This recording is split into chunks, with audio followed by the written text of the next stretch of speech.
All right, so get this. We're diving deep into the 97th Academy Awards today. Ooh, fun. We've got articles stacked up from Variety and The Hollywood Reporter, You said even some hot takes from Twitter, Oh, my. a real mix of perspectives. I like it. But we're not here for just the headlines, are we? No. We're going way deeper. All right. Think record-tying wins, Okay.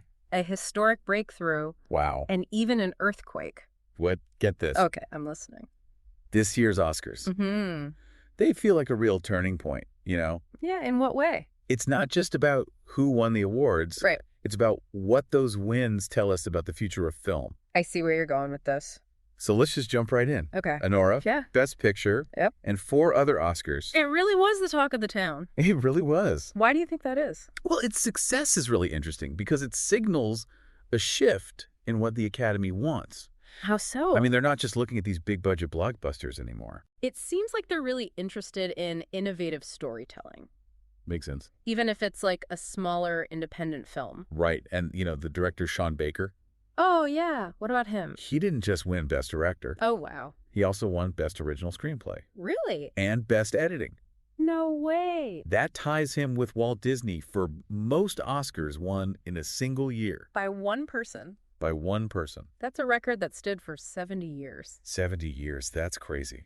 It is crazy. But it's not just the number, Oh, what else is it? It's the combination. Yeah. A lot of the articles point to this trifecta as like Baker's incredible command of the filmmaking process. So like a true auteur. Right, exactly. He's not just a director. Yeah. He's a complete storyteller. He's shaping the narrative from script to screen. It's amazing. So are we seeing like a new type of auteur emerge here? That is a good question. It's a good question. And speaking of emerging talent, can we talk about Mikey Madison winning Best Actress? Oh, yeah. Wow. I mean, she was up against Demi Moore. What an upset. Talk about an upset. Yeah. I know, but think about why she won. Okay, why? It wasn't about her star power. Okay.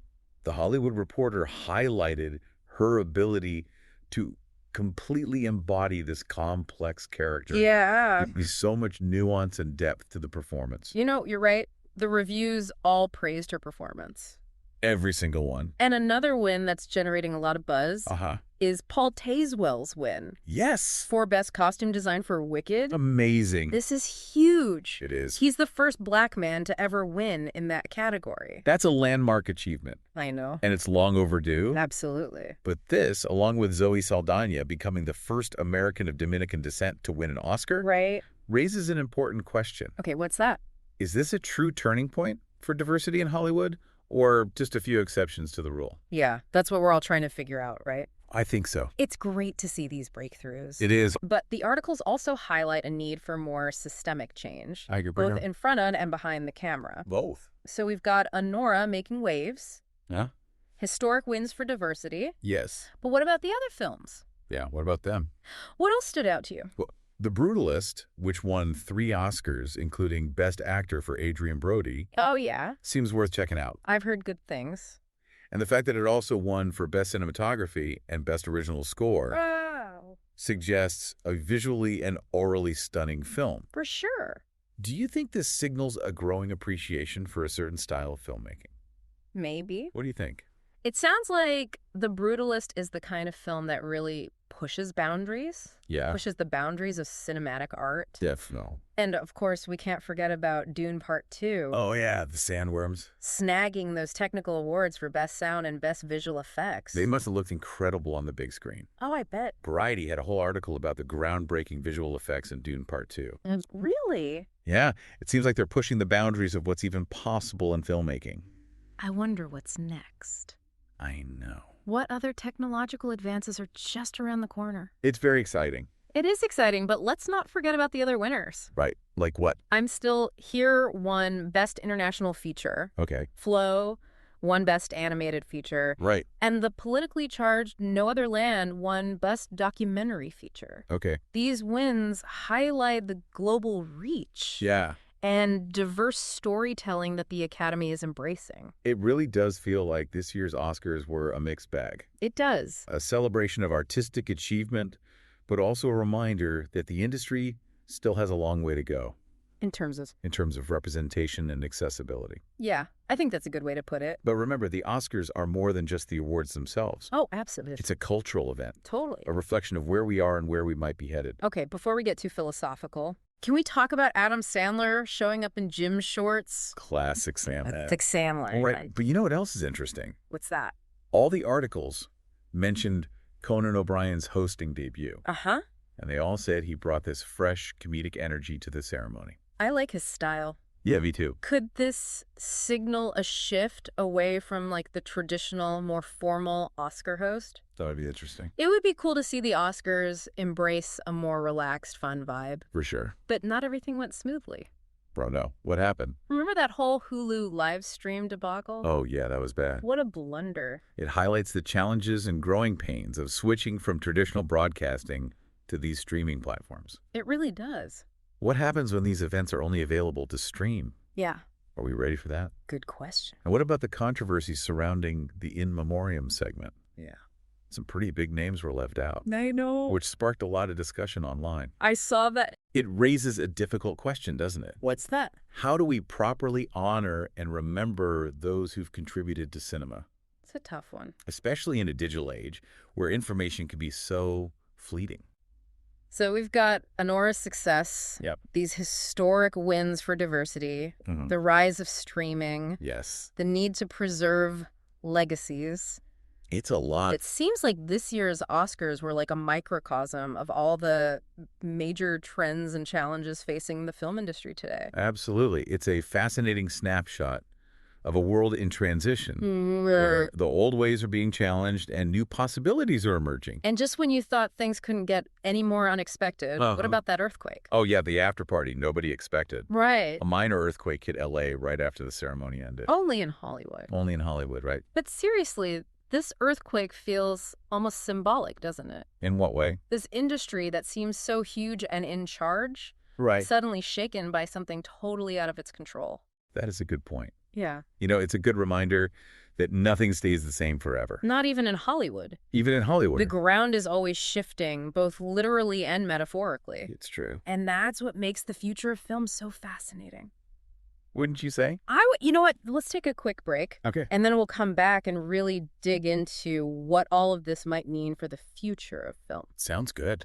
Stay with us. It really does feel like we're at a crossroads with all these changes happening at once. It's exciting, Yeah. but also a little bit unsettling. Right. Like, we keep talking about Honora and how it's different, but will its success actually change anything? Well, Will studios be more willing to take risks on these stories and these filmmakers? one article pointed out that Honora wasn't just a critical darling. Yeah. It was a box office success, too. Mhm. That's what studios really pay attention to. The money. Yeah, if they see that audiences are hungry for these types of films, they'll be more likely to invest in them. So maybe Honora is a sign that audiences are getting tired of the same old formulas, It could be. that they're looking for something more authentic, more challenging. It's a definite possibility. Yeah. And if that's the case, it could really open doors for a lot of filmmakers who have been traditionally overlooked, Right. especially filmmakers from diverse backgrounds who often struggle to get their stories told. That brings us back to the whole diversity conversation, right? It does. We see these historic wins for Paul Tazewell and Zoe Saldana, but is it enough? One of the articles I read had this interesting quote from a film professor, Oh, really? and I'm paraphrasing here, but they said that representation isn't just about ticking boxes. It's about more than that. Yeah, it's about whose stories get told, who's behind the camera making decisions, who has the power to shape the narratives that we see. So it's not just about seeing more diverse faces on screen. Exactly. It's about giving those voices real agency, real power within the industry. That's where things get tricky. Yeah, how... Because Hollywood is built on these power structures that have been in place for decades. Right. It's going to take more than a few Oscar wins to dismantle those structures. That makes sense, but what about us, the viewers? I mean, we're part of this equation too, right? Our choices, the films we support, the stories we demand, that all has an impact. We have more power than we realize. You think so? If we want to see more diversity, more innovation, more risk-taking in Hollywood, Yeah. we need to vote with our wallets, with our streaming subscriptions, even with our social media engagement. It's easy to get cynical about Hollywood. It is. But we have to remember that it's a business. It's a business. They respond to demand. So the more we demand diverse, interesting, challenging films, the more likely they are to produce them. Right. Okay, so we've got Anora, we've got the diversity conversation, we've talked about our role as viewers, but what about the future of how we watch films? That whole Hulu debacle got me thinking, like, what happens if streaming really does take over? That's the million-dollar question. I think so. There are definitely pros and cons to both sides. What do you mean? Streaming gives us access to a wider variety of content. Yeah. But it also raises concerns about accessibility and affordability. Oh, right. Not everyone has high-speed internet. Exactly. Or can afford 1 million streaming subscriptions. Right. And then there's a whole issue of preservation. Oh, yeah. What happens to all these films if they're just floating around in the digital ether? It's a good question. How do we ensure that they're accessible to future generations? Right, and that's where the in memoriam controversy comes back into play. Yeah. It's not just about remembering the people who've passed away. Right. It's about preserving their work, making sure that their contributions to cinema aren't forgotten. I like that. We were talking earlier about finding new ways to preserve those legacies. Maybe online archives, interactive, exhibits something that goes beyond just a few minutes on a screen. I think that's a fantastic idea. Yeah. We need to find ways to engage with film history that are more dynamic, Yeah. more interactive. Right, for younger generations. Exactly, for younger generations who are used to consuming content on their phones and tablets. It's about finding that balance, right? I think so. Between preserving the past and embracing the future. And that's what makes this whole conversation so fascinating. I agree. We're standing at this pivotal moment in film history Yeah. where the old ways are being challenged and new possibilities are emerging. And who knows, maybe that earthquake was a sign of things to come. A shakeup. Like a shakeup, reordering a whole new landscape for filmmaking. That's a very poetic thought, but there's one more element to this that we haven't really touched on yet. Oh, what's that? The role of technology. Okay. And not just in terms of streaming and visual effects, but in terms of the creative process itself. How so? We're seeing the emergence of AI tools that can write scripts, compose music, even direct scenes. Whoa, that's a whole other deep dive waiting to happen. It is. So I've got all these converging forces, streaming,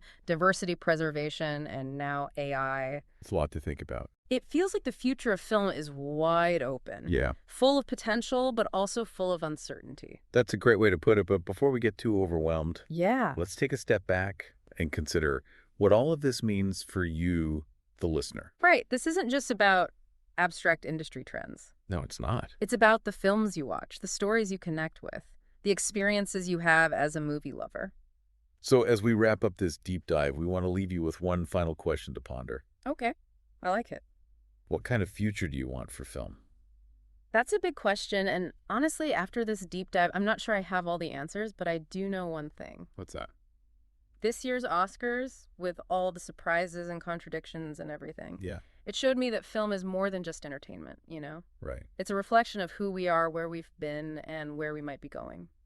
I think that's a powerful insight, and it connects back to what we were talking about earlier. What's that? The power of storytelling. Absolutely. Whether it's a big budget blockbuster or a small indie darling, a historical drama or a sci-fi epic, a film has this amazing ability to transport us, Oh, yeah. to challenge us, to make us feel things we've never felt before. And those feelings, the connections that we make with the stories and characters on screen, they can stay with us long after the credits roll. I agree. They can spark conversations, challenge our perspectives, even inspire us to change the world. And that's why it's so important to have those diverse voices telling these stories. It is. To see ourselves reflected on screen, to Totally. experience the world through these different lenses. The more perspectives we have, the richer and more vibrant the tapestry of film becomes. So maybe the future of film isn't about predicting what will happen. What is it about then? Maybe it's about embracing the unknown, being open to new possibilities, and supporting the stories that resonate with us, that challenge us, that move us. I think it's a great way to think about it. The future of film is in our hands as viewers, as creators, as participants in this ever-evolving art form. So as you go out and watch those films, as you have those conversations, and as you ponder those big questions, remember this. Okay, what? The magic of cinema lies in its ability to connect us, to inspire us, to remind us that we're all part of something bigger than ourselves. And who knows, maybe one day you'll be the one telling the story that changes the world. Until then, keep watching, keep exploring, and keep the conversation going. Today is your lucky day. Today is the day that our $3 website works for you, paying you directly to your PayPal daily. Imagine $3 ongoing continuous payments to your PayPal account. Imagine falling asleep and waking up to $300 in your PayPal account. How would this make you feel? How could this help you?